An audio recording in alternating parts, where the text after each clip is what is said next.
जय हिंद महाराष्ट्राच्या भावी पोलीस अधिकाऱ्यांनो. मी विनोद मुंडे सर, संचालक यशवंत अकॅडमी गोकुंदा किनवट. मी तुम्हा सर्वांचं आमच्या यशवंत अकॅडमी या यूट्यूब चॅनलवर मनापासून स्वागत करतो. आणि नेहमीप्रमाणे आज मी आपल्यासमोर एक व्हिडिओ घेऊन येणार आहे आणि तो व्हिडिओ आहे नफा आणि तोटा या घटकाचा. तर विद्यार्थी मित्रांनो, आपण सर्वांनी हा व्हिडिओ शेवटपर्यंत पाहायचा आहे आणि जर हा व्हिडिओ तुम्हाला आवडला तरच आमच्या यूट्यूब चॅनलला सबस्क्राईब करायचं आहे. तर चला, आता वेळ न घालवता आपण आपल्या मुद्द्याकडे वळूया. तर पहा, आपल्या घटकाचं नाव आहे नफा तोटा. तर नफा म्हणजे काय, प्रॉफिट, आणि तोटा म्हणजे काय तर लॉस बेटा. तर पहा, आपण पहिल्यांदा काय करू, नफा म्हणजे काय हा पॉइंट पहिल्यांदा समजून घेऊ. तर नफा कधी होतो, तर जेव्हा विक्री किंमत ही खरेदी किमतीपेक्षा कशी असते, जास्त असते, त्यावेळेस बेटा नफा होतो. मग नफ्याचा फॉर्म्युला काय, तर नफ्याचा फॉर्म्युला आहे विक्री मायनस खरेदी. ठीक आहे. नफा कधी होतो, जेव्हा विक्री किंमत खरेदी किमतीपेक्षा जास्त असते, अशा वेळेस नफा होतो. मग नफ्याचा फॉर्म्युला आहे विक्री मायनस खरेदी. आता तोटा, कधी कधी व्यवहारामध्ये तोटा पण होत असतो. मग तोटा कधी होतो, तर जेव्हा विक्री किंमत ही खरेदी किमतीपेक्षा कमी असते, अशा वेळेस मित्र आपल्याला व्यवहारामध्ये तोटा होत असतो. मग तोट्याचा फॉर्म्युला काय, तर बेटा खरेदी किंमत मायनस विक्री किंमत हा तोट्याचा काय आहे, फॉर्म्युला आहे. खरेदी किंमत मायनस विक्री किंमत. आता त्याच्यानंतर पहा, आपल्याला कधी कधी विचारतात शेकडा नफा, व्यवहारामध्ये झालेला शेकडा नफा किती. मग शेकडा नफा कसा काढायचा, तर शेकडा नफा काढण्याचा फॉर्म्युला आहे पहा, शेकडा नफा बरोबर अंशामध्ये लिहायचा नफा, छेदामध्ये लिहायची खरेदी, आणि गुणिले काय करा 100. ठीक आहे. शेकडा नफा, नफा छेद खरेदी गुणिले 100. कधी कधी आपल्याला विचारतील शेकडा तोटा. ठीक आहे. मग शेकडा तोटा याचा फॉर्म्युला काय, तर बेटा वर लिहायचं व्यवहारामध्ये झाला तोटा अंशात, छेदामध्ये लिहायचं खरेदी किंमत, आणि गुणिले काय करा 100. ठीक आहे.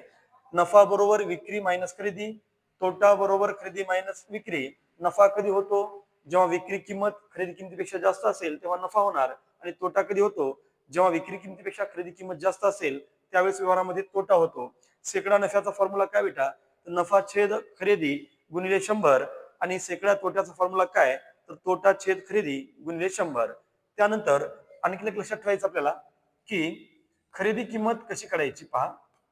म्हणजे तुम्हाला जर एखाद्या उदाहरणामध्ये एखाद्या वस्तूची विक्री किंमत दिली असेल आणि झालेला नफा दिला असेल, तर खरेदी किंमत कशी काढायची, तर विक्री मायनस नफा. आलं का लक्षात. विक्री किंमत आणि नफा दिला असेल तर खरेदी किंमत कशी मिळणार, विक्री मायनस नफा. आणि जर तुम्हाला विक्री किंमत आणि व्यवहारामध्ये झालेला जर तोटा दिला असेल बेटा, तर या ठिकाणी खरेदी किंमत कशी काढायची, तर विक्री प्लस तोटा. ठीक आहे. एवढ्या कन्सेप्ट आता आपण लक्षात ठेवायच्या आहेत. त्यानंतर आता आपण प्रत्यक्ष उदाहरणाकडे जाऊ. तर पहा, प्रस्तावनेनंतर पहिलं उदाहरण मी आपल्यासाठी आता घेऊन येते पहा. तर तर पहा, प्रस्तावनेनंतर आपण आता प्रत्यक्षामध्ये पहिला प्रश्न पाहू. पहिला प्रश्न काय म्हणतो पहा, 18 वस्तू 445 रुपयाला, सॉरी 18 वस्तू 945 रुपयाला विकल्यास 3 वस्तूंच्या खरेदीत का नफा होतो, तर एकूण नफा किती. पहा, 18 वस्तू कितीला विकल्या, 945 रुपयाला विकल्या, आणि त्यामुळं 3 वस्तूंच्या खरेदी इतका नफा होतो, तर एकूण नफा किती. तर बेटा आपण काय करू आता, एका वस्तूची खरेदी, एका वस्तूची खरेदी किती मानू, एका वस्तूची खरेदी आपण एक्स मानू. मग त्यानंतर 18 वस्तूंची खरेदी किती असेल, 18 वस्तूंची खरेदी किती असेल, तर किती असणार, एका वस्तूची खरेदी जर एक्स मानली तर 18 वस्तूंची खरेदी 18x. त्यानंतर 18 वस्तूंची विक्री किती आहे, 18 वस्तूंची विक्री किंमत प्रश्नात सांगितलं पहा 945. त्यानंतर नफा कसा आहे, 3 वस्तूंच्या खरेदीत का. मग एका वस्तूची खरेदी जर एक्स असेल तर नफा 3 वस्तूंच्या खरेदीत का म्हणजे किती असणार, 3x असणार. त्यानंतर आता नफा बरोबर विक्री मायनस खरेदी हे फॉर्म्युला आहे. आता नफा किती आहे पहा आपल्याकडे, 3x. नफा आहे 3x. त्यानंतर विक्री किंमत किती आहे, 945. 45 आणि मायनस खरेदी किंमत किती आहे तर 18x. ठीक आहे. आता त्यानंतर पहा, हे समीकरण सोडून घ्या. 18x ला डावीकडे पाठवा म्हणजे काय होणार 3x अधिक 18x आणि बरोबर 945. ठीक आहे. त्यानंतर 3x अधिक 18x यांची बेरीज किती होणार बेटा 21x. 21x बरोबर 945. x बरोबर 945 छेद 21 करा. x बरोबर 21 चौक 84, 10 उरले आणि 21 पाचा 105 म्हणजे आपल्याला x चं मूल्य किती मिळालं 45. म्हणजे 45 काय आहे तर एका वस्तूची खरेदी किंमत आहे आणि आपल्याला विचारलं एकूण नफा किती. मला सांगा एकूण नफा कसा आहे 3 वस्तूंच्या खरेदी इतका आहे. मग या ठिकाणी एकूण नफा किती बेटा या उदाहरणामध्ये एकूण नफा झालेला आहे आपल्याला 3x.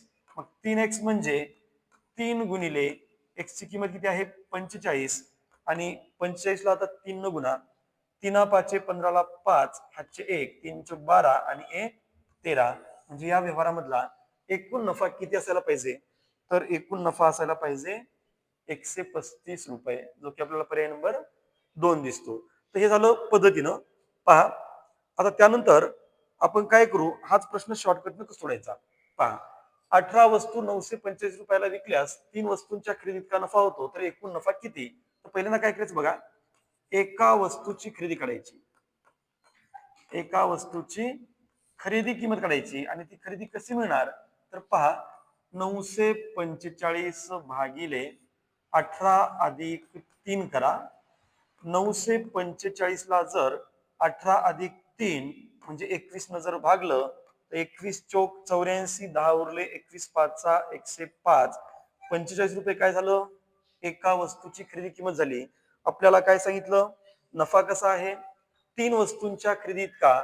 मग आता या व्यवहारामधला एकूण नफा बेटा किती तर एकूण नफा किती एका वस्तूची खरेदी किती आहे 45 आणि नफा कसा झाला आहे 3 वस्तूंच्या खरेदी इतका म्हणजे 45 गुणिले 3 3 पाचे 15 ला 5 हातचे 1 3 चे 12 आणि 1 13 म्हणजे व्यवहारामध्ये झालेला एकूण नफा किती तर 135 जो की पर्याय नंबर 2 मध्ये आहे. ही आहे त्याची शॉर्टकट. चला आता त्यानंतर आपण पुढचा प्रश्न पाहू. त्याला म्हणून आपण प्रश्न क्रमांक 2. दुसरा प्रश्न पहा. दुसरा प्रश्न पण पहिल्या प्रश्नासारखाच आहे फक्त इथं आपल्याला विचारलं एकूण तोटा किती पहा. 17 चेंडू 720 रुपयाला विकल्यास 5 चेंडूच्या खरेदी इतका तोटा होतो तर व्यवहारामध्ये एकूण तोटा किती पहा. आता काय करू आपण एका वस्तूची खरेदी एका वस्तूची खरेदी किती मानू x मानू. ठीक आहे. मग आता एका वस्तूची खरेदी जर x असेल तर बेटा 17 वस्तूंची खरेदी 17 वस्तूंची खरेदी किंमत किती असणार तर किती असणार 17x. ठीक आहे. त्याच्यानंतर 17 वस्तूंची विक्री आपल्याला प्रश्नात दिली आहे. 17 वस्तूंची विक्री किंमत प्रश्नात दिली आहे पहा 720 आणि त्यानंतर तोटा कसा होतो 5 चेंडूच्या खरेदीत का तोटा होतो. मग या व्यवहारामध्ये तोटा किती होईल मग एका चेंडूची खरेदी किती आहे किंवा एका वस्तूची x आणि तोटा कसा होतो तर 5 चेंडूच्या खरेदी इतका म्हणजे या व्यवहारामध्ये तोटा किती होईल आपल्याला 5x. ठीक आहे. आता ते आपण समीकरणामध्ये मांडू.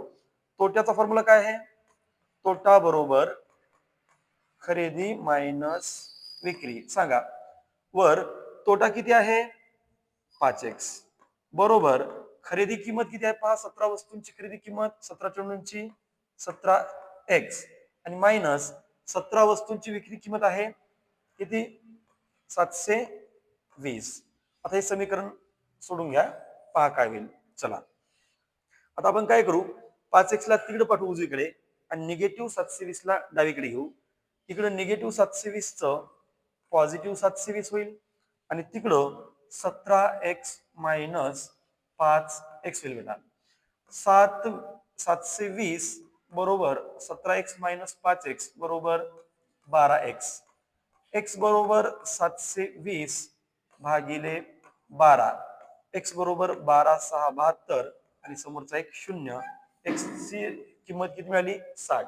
मग आता आपल्याला काय सांगितलं, व्यवहारामध्ये एकूण तोटा किती आणि तोटा कसा आहे, 5 चेंडूंच्या खरेदीत का. मग एका चेंडूची खरेदी किंमत किती झाली 60. म्हणजे आता एकूण तोटा किती होईल, तर एकूण तोटा पहा किती आहे, एकूण तोटा किती आहे पहा, एकूण तोटा जो आहे तो या ठिकाणी पहा 5x आहे. ठीक आहे, एकूण तोटा आहे 5x. मग 5 गुणिले x ची किंमत किती आहे 60, 6 पंचे 30 आणि समोरचा एक 0. म्हणजे या व्यवहारामध्ये एकूण तोटा किती, त्याचं उत्तर आहे पर्याय नंबर 1 किती 300. आता हे झालं x वापरून. पण आता डायरेक्ट कसं करायचं पहा, तर या ठिकाणी डायरेक्ट मेथड कशी करायची, 17 चेंडू 720 रुपयाला विकल्यास 5 चेंडूच्या खरेदी इतका तोटा होतो, तर या व्यवहारामध्ये एकूण तोटा किती. तर काय करायचं, एका चेंडूची खरेदी काढा, एका चेंडूची खरेदी. आता एका चेंडूची खरेदी कशी मिळणार पहा, वर लिहायचं 720 आणि छेदामध्ये 17 मायनस 5 करा, आपल्याला एका चेंडूची काय मिळणार खरेदी, 720 छेद 17 मायनस 5, 720 भागिले 17 मायनस 5 किती 12, 12 6 72 आणि समोरचा एक 0. मग आता एका चेंडूची खरेदी किती मिळाली 60 आणि तोटा कसा आहे 5 चेंडूंच्या खरेदीत का. मग तोटा किती, या व्यवहारामध्ये एकूण तोटा किती होईल, तर एकूण तोटा हा किती होणार, एका चेंडूची खरेदी 60 आणि तोटा हा 5 चेंडूच्या खरेदीत का आहे 60 गुणिले 5, 6 पंचे 30 आणि समोरचा एक 0. शॉर्टकट पद्धतीनं सुद्धा आपलं उत्तर किती मिळणार 300 मिळणार. ठीक आहे, त्यानंतर आपण जाऊ आता प्रश्न क्रमांक 3. प्रश्न तिसरा पहा, प्रश्न तिसरा काय म्हणतो, 30 रुपये डझन दराने 30 पेन खरेदी केले व विकताना प्रत्येकी 3 रुपयाला विकले तर शेकडा नफा किती. आता पहा, या पेनची प्रति डझन खरेदी किंमत किती आहे, 30 रुपये डझन दराने 30 पेन खरेदी केले. मग प्रति डझन किंमत किती आहे, प्रति डझन, प्रति डझन किंमत किती आहे पेनांची, 30 रुपये डझन दराने 30 पेन खरेदी केले. म्हणजे याचा अर्थ प्रति डझनची किंमत किती आहे, प्रति डझन खरेदी म्हणू आपण त्याला, प्रति डझन खरेदी किंमत किती आहे तर 30 रुपये. आता प्रति डझन विक्री, प्रति डझन विक्री किंमत किती आहे, तर सांगा विकताना कसं विकलं, प्रत्येक पेन 3 रुपयाला, मग प्रत्येक पेन 3 रुपयाला तर 12 पेन कितीला विकले असतील 36 रुपयाला. मला सांगा प्रति डझन पेनांची खरेदी किंमत किती आहे 30 आणि प्रति डझन पेनांची विक्री किंमत किती आहे 36. मग एक डझन पेन आपण 30 ला घेतल्या आणि 36 ला विकल्या, म्हणजे बेटा या ठिकाणी नफा किती आहे, नफा किती आहे 6. आपल्याला विचारलं काय, तर या व्यवहारामध्ये काय विचारला शेकडा नफा. मग शेकडा नफा कसा काढायचा, तर 80 मध्ये घ्या नफा, किती नफा झाला 6. किती रुपये खरेदीवर 30, 30 रुपये खरेदीवर 6 रुपये नफा, तर 100वर किती 6 1 6, 6 पंचे 30, पुन्हा 5 दोन्ही 10 आणि समोरचा एक 0 आणि 20 एक 20%. या व्यवहारामध्ये काय झाला असेल तर शेकडा नफा झाला असेल. पर्याय नंबर पहा, पहिला पर्याय दिसतो किती टक्के नफा 20% नफा. ठीक आहे, त्यानंतर प्रश्न क्रमांक 4 पहा, प्रश्न चौथा काय म्हणतो, 60 वस्तू 60 रुपयाला विकल्याने दुकानदारास 60% नफा झाला. पहा किती वस्तू विकल्या 60, किती रुपयाला विकल्या 60 रुपयाला. ठीक आहे, 60 वस्तू 60 रुपयाला विकल्याने दुकानदाराला 60% नफा झाला, तर एकूण नफा किती. ठीक आहे, एकूण नफा किती. आता पहा या ठिकाणी आपण काय करू, खरेदी आणि या ठिकाणी पाहू आपण विक्री. ठीक आहे, आता 60 वस्तू 60 रुपयाला विकल्याने दुकानदारास किती नफा झाला 60%. म्हणजे 100ची वस्तू जर मी 60% नफ्याने विकली तर कितीला विकणार, 100ची वस्तू जर मी 60% नफ्याने विकली तर कितीला विकणार बेटा 160 ला. मग या ठिकाणी 60 वस्तू किती रुपयाला विकल्या होत्या? 60 वस्तू 60 रुपयाला विकल्या. मग जेव्हा विक्री किंमत 160 असेल तेव्हा खरेदी किंमत 100 आणि उदाहरणामध्ये विक्री किंमत किती आहे? 60. मग जेव्हा विक्री किंमत 60 असेल तेव्हा खरेदी किंमत किती? तर x घ्या. 100 गुणिले 60 भागिले किती? 160. पहा, 20 8 160 आणि 20 5 100. त्यानंतर इथं 4 न भागा, 4 1 4, 4 पंचे 20 आणि इथं 4 दुनी 8. आता त्याच्यानंतर काय होईल? तर 15 5 किती? 15 5 75 आणि 75 भागिले जर 2 केलं तर उत्तर किती येईल? 37.5. आता हे 37.5 काय आहे? खरेदी किंमत है ना. मग 60 वस्तू कितीला खरेदी केल्या? 37.5 ला आणि विकल्या कितीला 60 वस्तू? 60 रुपयाला. आपल्याला विचारलं नफा किती? मग नफा बरोबर काय असते? विक्री मायनस खरेदी. 60 वस्तू कितीला विकल्या बेटा? 60 रुपयाला. पण त्या 60 वस्तू खरेदी कितीला केल्या होत्या? 37.5 रुपयाला. 60 मधून 37.5 वजा करा म्हणजे या व्यवहारामध्ये नफा किती असेल? तर 22.5 रुपये असेल. पहा, पर्याय नंबर किती दिसतो? पर्याय नंबर 3 22.5 असेल. ठीक आहे, 22.5. त्यानंतर आपण आता 5वा प्रश्न पाहू. 5वा प्रश्न पहा. प्रश्न क्रमांक 5. ठीक आहे, चला. 24 रुपयाला 16 फळे खरेदी करून विकताना ते 18 रुपयाला 8 याप्रमाणे विकले तर व्यवहारातील शेकडा नफा किती? पहा, 24 रुपयाला 16 फळे काय केले? खरेदी केले. मात्र विकताना 18 रुपयाला किती विकले? 8 विकले. तर आपल्याला विचारलं या व्यवहारातला शेकडा नफा किती? तर आपण पहिल्यांदा काय करू? पहा, आता पहिल्यांदा काय करा? तर एका फळाची खरेदी, एका फळाची खरेदी किंमत काढून घेऊ आपण. ठीक आहे, किती रुपयाला? 24 रुपयाला. किती फळे खरेदी केले?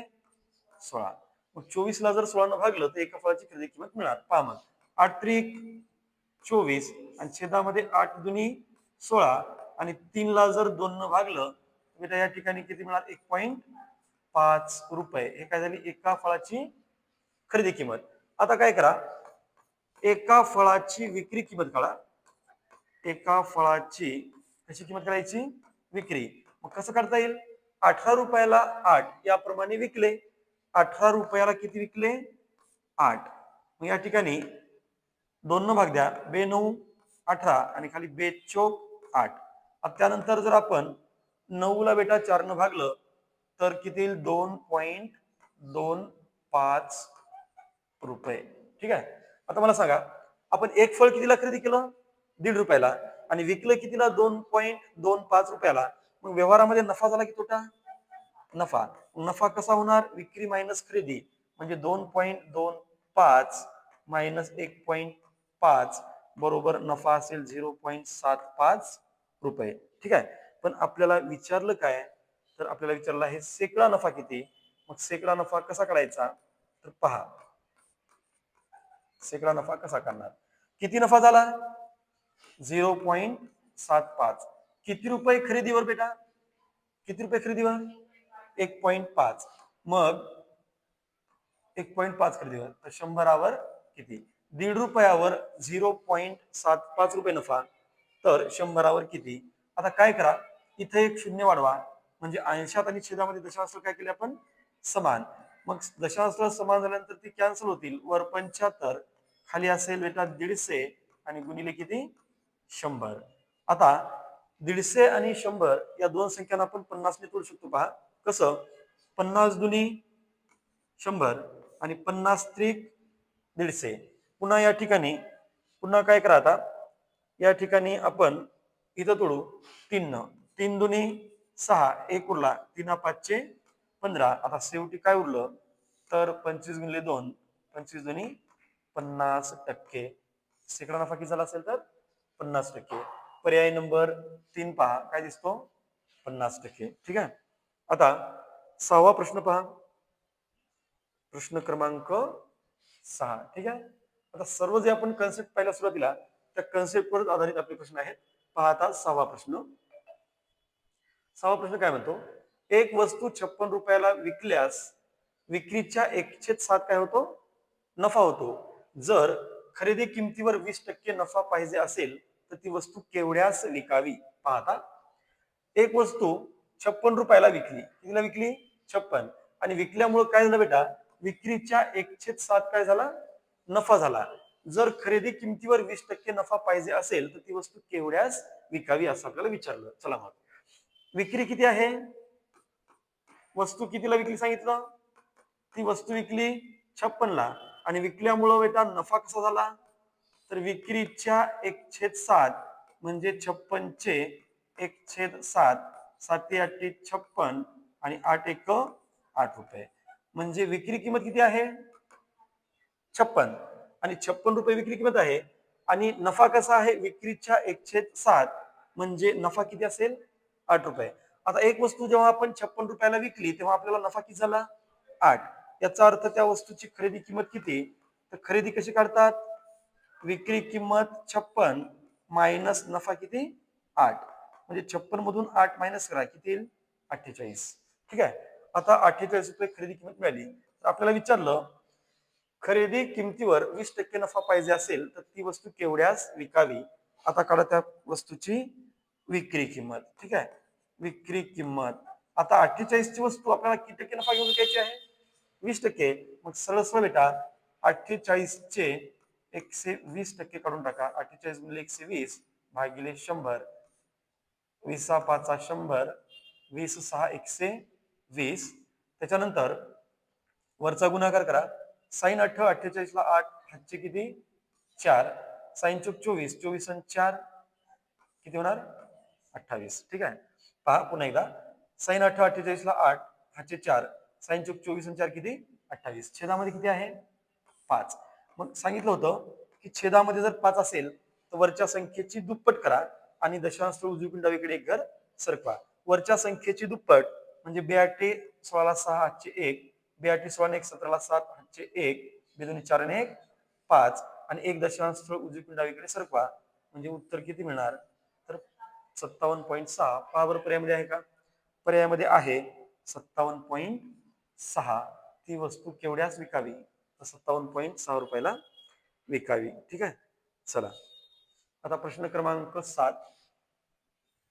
7वा प्रश्न पहा. प्रश्न क्रमांक 7. एक वस्तू 700 रुपयाला विकल्यास, एक वस्तू 700 रुपयाला विकल्याने जेवढा तोटा होतो तेवढाच नफा ती वस्तू 1100 रुपयाला विकल्यास होतो, तर त्या वस्तूची मूळ किंमत किती. पाहता एक वस्तू आपण 700 ला विकली तर काय व्हायला, तोटा. एक वस्तू जर आपण 700 ला विकली बेटा तर तोटा होतो, आणि तीच वस्तू जर आपण 1100 ला विकली तर नफा होतो. पण काय सांगितलं बघा, 700 रुपयाला विकल्यानंतर जेवढा तोटा होतो तेवढाच नफा ती वस्तू 1100 रुपयाला विकल्यामुळे होतो, तर त्या वस्तूची आपल्याला मूळ किंमत विचारली. पहा आता आपण पहिल्यांदा पर्यायातून जाऊ. त्या वस्तूची मूळ किंमत आपण किती मानू, 800. मग 800 ची वस्तू आता मी 700 ला विकली बेटा, तोटा किती झाला, तोटा किती झाला, 100. 800 ची वस्तू मी 700 ला विकली, तोटा झाला 100. आणि 800 ची वस्तू मी 1100 ला विकली, तर या ठिकाणी कितीला विकली, 1100 ला विकली, तर या ठिकाणी मला नफा कसा होईल, 300. मग सांगा झालेला तोटा आणि झालेला नफा सारखा आहे का, नाही. म्हणजे याचा अर्थ ऑप्शन नंबर 1 हे आपलं उत्तर नसायला पाहिजे. आता दुसरा पर्याय आपण चेक करू. त्या वस्तूची मूळ किंमत किती, आपण किती मानली, 900. आता हे 900 ची वस्तू जर 700 ला विकली तर या ठिकाणी तोटा किती होणार, तोटा किती होणार, 200. आणि ही 900 ची वस्तू जर आपण 1100 ला विकली तर नफा पण किती होणार, 200. हे सांगितलं होतं ना आपल्याला, जेवढा तोटा होतो तेवढाच नफा होतो. तर या ठिकाणी तोटा पण 200 आहे आणि नफा पण 200 आहे. याचा अर्थ सरळ सरळ आपलं उत्तर काय झालं पाहिजे, 900. पण आता पहा या प्रश्नामध्ये काय करायचं, त्या वस्तूची मूळ किंमत कशी काढायची, तर पहा दोन्ही विक्रींची बेरीज करा. जसं 700 अधिक 1100 आणि भागिले काय करायचं बेटा, 2. आपल्याला माहित आहे 1100 अधिक 700 किती होणार? 1800. आणि 1800 ला जर 2 भागलं तर काय होईल पहा आता? 2 18, समोरचे 2 शून्य, म्हणजे उत्तर किती येणार तर 900. पर्याय पहा बरं, दुसरा पर्याय ना 900. म्हणजे आपण पर्यायातून गेलो होतो, उत्तर 900 मिळालं, आणि या पद्धतीने जर गेलं तरी आपल्याला उत्तर काय मिळणार? 900 मिळणार. चला समोर पहा आता प्रश्न क्रमांक 8, शेवटचा प्रश्न, 8वा प्रश्न पहा. 12 पुस्तके विकून 2 पुस्तकांच्या विक्री एवढा नफा होतो तर शेकडा नफा किती? पहा. आता 12 पुस्तकं विकल्याच्या नंतर आपल्याला नफा कसा व्हायला? 2 पुस्तकांच्या विक्री एवढा नफा होतो तर आपल्याला विचारलं शेकडा नफा किती. तर आता आपण काय करू या ठिकाणी पहा. या ठिकाणी आपण काय करू की एक पुस्तक 1 रुपयाला विकलं असं म्हणू. बघा, एक पुस्तक कितीला विकलं? 1 रुपयाला. मग 12 पुस्तकाची विक्री किंमत, एक पुस्तक जर 1 रुपयाला विकलं असं म्हणलं तर बेटा 12 पुस्तकाची विक्री, 12 पुस्तकाची विक्री किंमत किती होईल बरं? 12 रुपये होईल, है की नाही? एक पुस्तक 1 रुपयाला विकलं, 12 पुस्तकांची विक्री किती? 12. मग आता नफा कसा झाला पहा. जो नफा झाला आहे तो कसा झाला आहे? 2 पुस्तकांच्या विक्री एवढा. मग एका पुस्तकाची विक्री किंमत जर 1 असेल तर 2 पुस्तकांची विक्री किंमत 2. मग नफा 2 पुस्तकांच्या विक्री एवढा म्हणजे किती रुपये? 2 रुपये. ठीक आहे.